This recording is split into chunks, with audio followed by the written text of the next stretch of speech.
Hindi po, suka. Opo, kaparas. Maparas. 100 po. Thank you.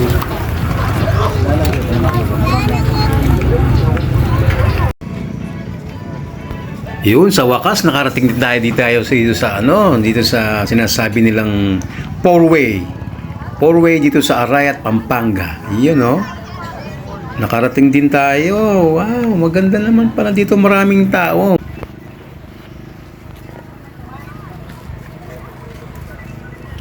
Yun, no? Maraming pagkain, no? First time natin pumunta rito. Maganda rin pala, maraming pumapasyal. Yan, no? Lalo siguro pag gabi dito, mas maganda. Kasi wala pa mga ilaw, pero maganda-ganda ng pasyalan. Tunga, mayroon pa tayong murang mga nabilibiling pagkain dito, pang merienda, oh. Buy one, take one. Buy one, take one, ano lang to? 30 pesos. Buy one, take one na siya, oh. Diba? Oh, mayroon 50. Makakapag merienda ka rito kung mga pera mo kukunti lang, pwede ka nang dito. Siyempre, yun ang binili natin, yung tama lang. Yung tama lang sa ating bulsa, okay na yan. Pwede na yun. Huwag ka masyadong magastos, boy. Yan ganda ng dito. Maraming pumapasyal pala paghapon. Pagdating ng alas 6, mas maraming pumupunta. Oo, yun.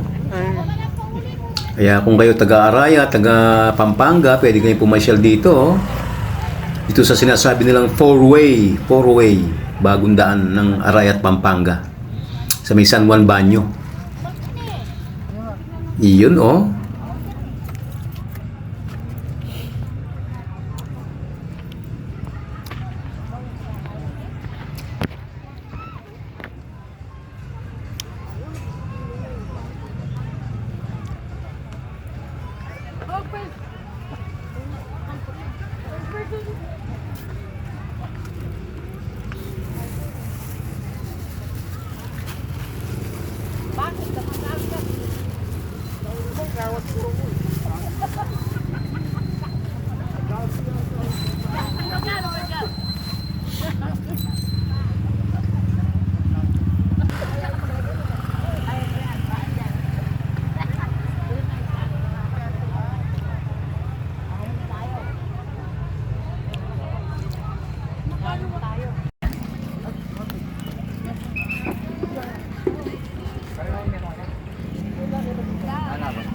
Yun, medyo nabitin tayo sa merienda kaya bumili tayo ng isang hotdog tsaka konting inihinihaw lang.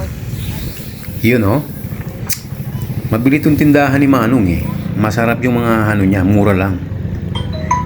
15 pesos lang yan, isang hotdog. Ayos na, di ba? Pang merienda. Mura lang dito, mura lang. Kaya kung gusto nyo mamasyal dito sa may four-way ng Arayat, Pampanga, dito sa may San Juan, pumunta na kayo. Ayos, yes.